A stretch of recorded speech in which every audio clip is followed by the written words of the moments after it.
Aujourd'hui, j'aimerais te parler d'un sujet qui va peut-être t'étonner. Le sujet dont j'aimerais parler est le suivant. Comment faire pour être curieux? Alors, ça peut sembler être une question un peu étonnante. Une question un peu étonnante parce que on a du mal à voir comment est-ce qu'on peut volontairement être heureux. On a l'impression que la curiosité, c'est quand même une compétence qui est innée. C'est pas du tout quelque chose qu'on peut apprendre ou acquérir. Alors, dans cette vidéo, j'aimerais d'abord expliquer pourquoi c'est intéressant d'être curieux et ensuite, comment est-ce qu'on peut faire pour être curieux mais sans avoir à fournir d'efforts. On a souvent des injonctions à être curieux. On nous dit sois curieux.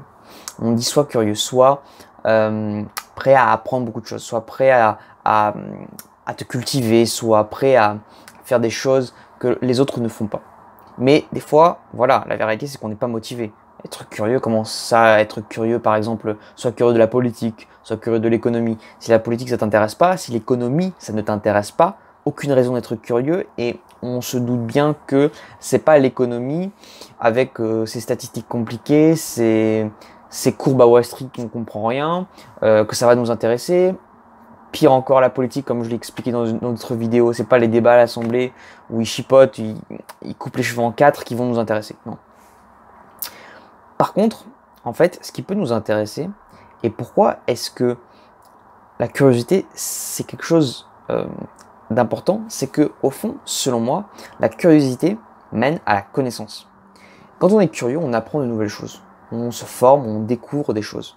Et en fait, en découvrant ces choses, on va avoir tendance à être plus heureux. On va avoir tendance à aimer beaucoup plus de choses. Et c'est ça qu'on va rechercher. C'est ça qu'on veut, nous. C'est plus de bonheur dans notre vie, moins de satisfaction. Comme je dis dans ma toute première vidéo, tout l'enjeu de cette chaîne, c'est essayer de vous montrer voilà, comment est-ce qu'on peut être un peu moins insatisfait de sa vie. Et bien, selon moi, la curiosité est un bon atout. Pour te démontrer ça, je vais te raconter un exemple. Et je vais te montrer, grâce à cet exemple, pourquoi est-ce que la connaissance amène à la jouissance. Et pourquoi l'ignorance amène à l'incompréhension et finalement au désintérêt. Je regardais un film qui s'appelle Once Upon a Time in Hollywood de... Oh mince, ça y est, je retrouve plus son nom. Quentin Tarantino, voilà. C'est un des films phares de l'année 2019. Et je vais te faire une confidence. J'ai commencé à regarder ce film sans prétention. J'aimais bien son cinéma.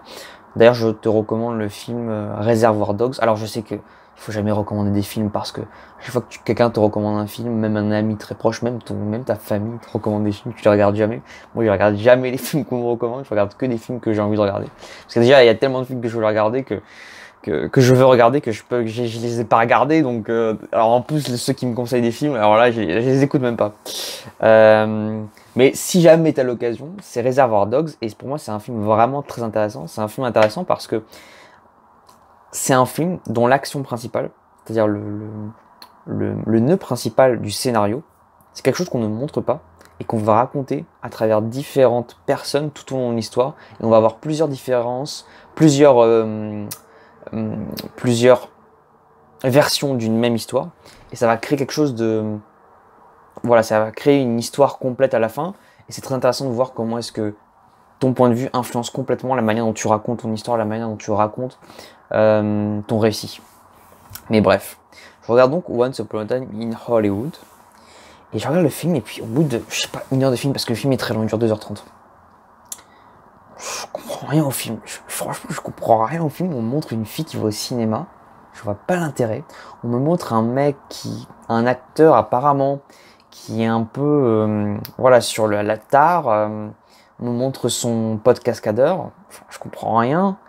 Ça me parle pas. Vraiment, je suis perplexe devant le film. Je me dis, mais qu'est-ce que c'est que cette merde, quoi? Et je me dis, putain, c'est Tarantino, merde, c'est un bon réalisateur, il fait des bonnes choses, et là, il fait n'importe quoi. Donc je regarde le film, et puis au bout d'un moment, j'arrête. Peut-être 1h, 1h30. J'arrête de regarder le film, ils sont dans une scène un peu où il va y avoir un mec qui veut rencontrer quelqu'un. Je ne spoil pas, bien sûr. Même si le spoiler, en fait, c'est très bien de se faire spoiler. Vous aimez plus le film à la fin, mais ça, on pourra parler dans une autre vidéo. Je regarde le film, le mec, il veut rencontrer un mec, et tout le monde l'empêche de rencontrer ce mec, et je comprends pas pourquoi, et ça m'énerve. J'arrête le film, je vais sur Wikipédia. Je vais sur Wikipédia et je tape le film, le nom du film, et là je vois toute l'histoire du film. Là j'apprends qu'en fait, cette histoire est fondée sur une histoire réelle, qui est le meurtre de Sharon Tate par Charles Manson. Alors je ne connaissais ni Charles Manson ni Sharon Tate. Alors oui, tu vas me dire, mais Raphaël, t'es un espèce d'un culte, comment tu les connais pas les deux? Excuse-moi, voilà, je ne peux pas te connaître, et en fait j'en ai rien à faire. Si t'estimes que j'ai pas de connaissances, ne regarde pas cette vidéo. Ni assez de culture pour toi. Et là en fait je découvre que cette fille qui est interprétée dans le film par... Ouais, ça y est, j'ai oublié tous les noms d'acteurs maintenant que je parle dans une vidéo. Margot Robbie. Eh bien Margot Robbie, elle joue Sharon Tate et elle va au cinéma et en fait elle se regarde, il y a une scène où elle se regarde jouer au cinéma, c'est très intéressant, et là je comprends en fait que c'est une fille qui va se faire assassiner dans la vraie vie. Bien sûr dans le film ça on ne sait pas encore, en tout cas pas au moment où je regarde, et enfin voilà, elle est encore là, donc bon, c'était un demi-spoil, bon c'est pas grave, ne vous inquiétez pas, les spoils c'est pas grave. Et là que je regarde, et là je regarde le film et je comprends mieux en fait que l'endroit dans lequel il est, ce personnage où il va parler à quelqu'un qui doit rencontrer quelqu'un qu'il ne peut pas rencontrer, en fait il est dans un village, etc. Et c'est toute la période en fait des hippies dans les années 70 où ils en fait arrivaient et ils prenaient d'assaut des vieilles maisons, des ranchs, etc. dans l'ancien Hollywood, et ils faisaient en sorte de se les approprier, et en fait ils voulaient vivre sans argent, c'est pour ça qu'ils se les appropriaient de manière illégale, en profitant de la bonté de certaines personnes. Et ce mec-là, en fait, il voulait vérifier si les personnes, justement, est-ce qu'elles profitaient ou non de lui. Et donc là, je commence à comprendre un peu mieux le film. Je commence à apprécier le film. Je commence à avoir plus de recul sur le film. Et je me dis, putain, en fait, si j'avais pas compris ça, bah, je serais complètement passé à côté du film. Je regardais un autre film il y a quelques minutes à peine. Le film, c'était The Young Victoria. Et pareil, je comprends rien au film. Tout le contexte m'échappe. Je me dis, mais pourquoi on me parle de cette reine? J'en ai rien à foutre. Cette reine, elle m'intéresse pas. Je sais même pas qui c'est. Bon, évidemment, en fait, je me suis rendu compte que je savais qui c'est à la fin, puisque c'était la reine Victoria qui a régné pendant l'ère victorienne. Et l'ère victorienne, ça a été une ère de grands changements économiques, politiques, sociaux pour l'Angleterre. Et notamment, si vous lisez toute la littérature du 19e siècle, William Thackeray, Charles Dickens,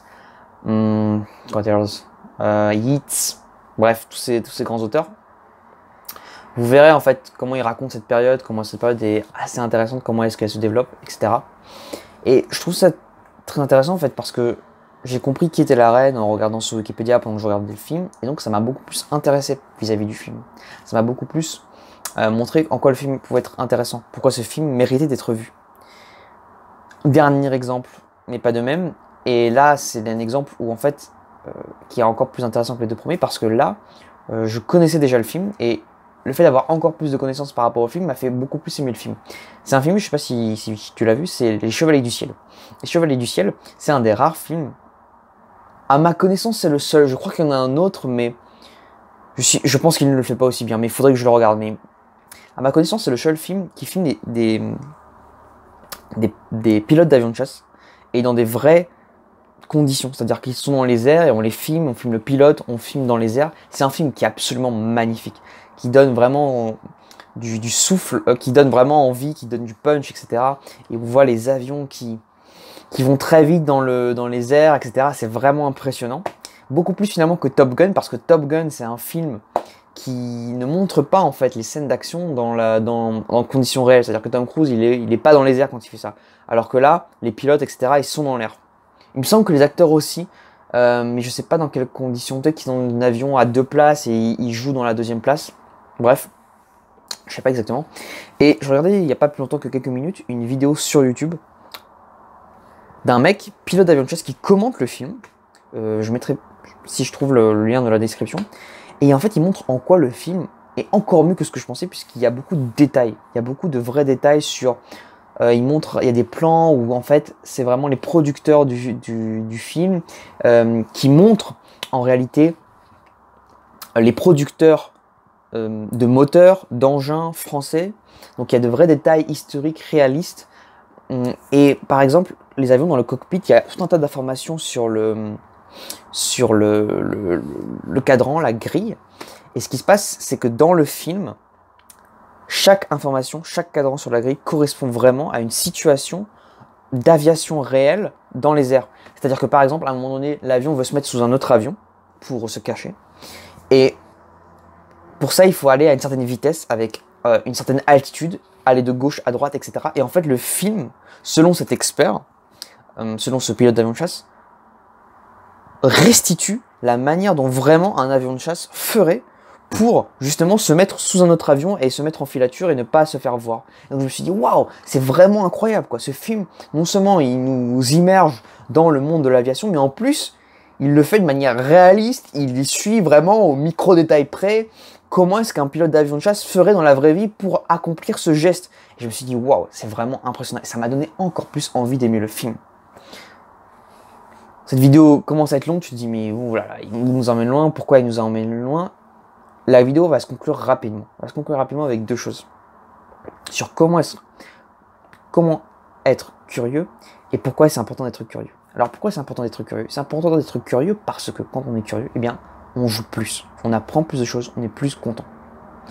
Et la morale de l'histoire, c'est qu'en fait, il n'y a même pas besoin de savoir comment être curieux.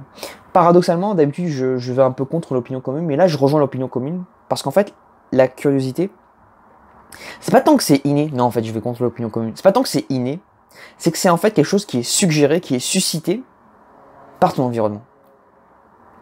Quand tu regardes ces films, quand tu regardes, par exemple, Le Chevalier du Ciel, bah, c'est un truc qui te suscite, qui te motive, qui te stimule rapidement. Et en fait, tu vas être bien plus curieux naturellement parce que tu aimes ça.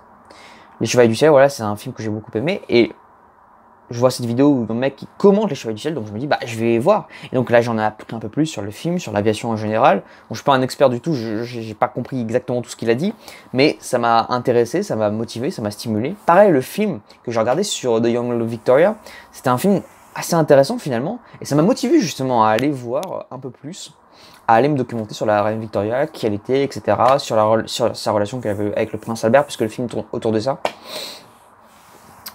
Et en ce sens, pour moi, c'est pourquoi la curiosité, comment est-ce qu'on peut faire pour être curieux, qui est une question importante parce que, au fond, quand on est curieux, eh bien, on va pouvoir aller plus loin, on va pouvoir jouir plus, on va pouvoir profiter plus, on va pouvoir apprendre plus de choses. Et pour moi, ce sont des valeurs positives et des valeurs que j'aimerais te transmettre.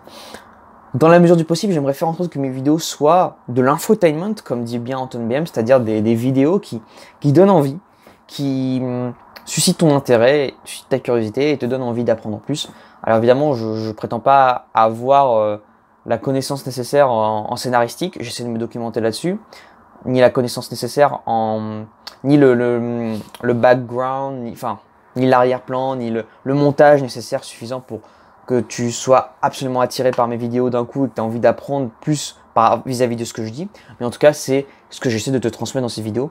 Et voilà, je vais te montrer donc aujourd'hui pourquoi est-ce que c'est important d'être curieux, parce que ça te permet de jouer plus, et comment est-ce qu'on fait pour être curieux naturellement en regardant des choses qui vont te rendre curieux, que tu vas aimer. Voilà. J'espère que cette vidéo t'aura plu. Si tu veux plus de vidéos comme ça, si tu veux des analyses de films, je peux en faire. Je suis pas un spécialiste, mais ça m'intéresse aussi. Je peux parler de cinéma. Il y a tellement de choses dans lesquelles j'aimerais parler dans toutes les vidéos. Et c'est pour ça que j'essaie d'en sortir un peu plus régulièrement, parce qu'il y a beaucoup de sujets que j'aimerais aborder sur le bien-être, la santé. J'essaierai de faire une vidéo. Il faut absolument que je fasse ma vidéo sur mon bilan de jeûne intermittent. Et je ferai aussi une vidéo sur mon bilan de 60 jours sans sucre. C'est une vidéo que je prépare. Elle va être pas mal, je pense. Et voilà. Et je suis content de lire tes commentaires. Et je te dis à très bientôt pour une prochaine vidéo.